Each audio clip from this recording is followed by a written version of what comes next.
وہ سیدھا دروازے کے پاس گئے, دروازہ کھولا, ادھر ادھر دیکھا, سیڑھی تک دیکھا, کوئی عورت ہی نہیں وہاں.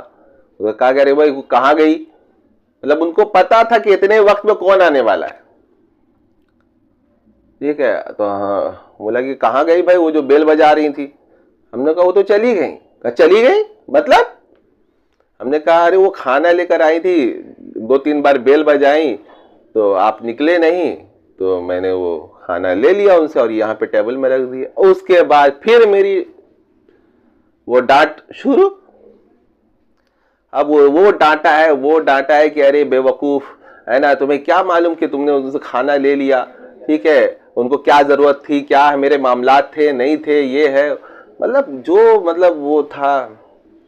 میں نے تو مطلب ظاہر ہے میں اتنا بھی بے وقوف نہیں تھا کہ بے ادبی کروں, جتنی ڈانٹ کھانی تھی میں کھایا. لیکن یہ طے کر لیا کہ آئندہ جو ہے میں اور کھانا لینے والا نہیں, چاہے وہ بیل بجاتی رہے چاہے جو ہو جائے. اب ایسا اتفاق ہوا کہ چند ہی دن کے بعد جو پھر یہی موقع آ گیا کہ میں وہ بیٹھا ہوا تھا صوفے پر, جو پہنچ گیا صوفے میں بیٹھا ہوں, اور وہ پھر جو ہے وہ آئی کھانا لے کر. میں تو اندازہ لگا لیا کہ وہ وہی ہیں, اور میں بیل بجاتی رہی اور میں کھولوں, چونکہ میری تو پہلے ہی دھلائی ہو چکی تھی, تو میں نے دروازہ اور کھولا نہیں.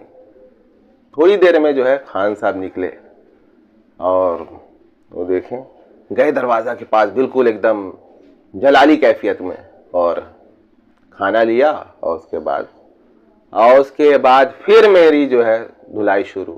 کہا کہ ارے کیسے بدتمیز ہو, ہے نا, ایک ضعیف عورت جو ہے وہ دروازے پر جو ہے کھانا لے کر کھڑی ہے, تم کھانا نہیں لے سکتے تھے, اتنی دیر سے کھڑی ہیں, بتاؤ یہ وہ. اب تو میں حیران شزدر پریشان کی, یا اللہ یہ کہاں میں پھنسا, اور یہ ماجرا کیا ہے. کھانا لے لوں تو ڈانٹ کھاؤں, کھانا نہ لوں تو ڈانٹ کھاؤں.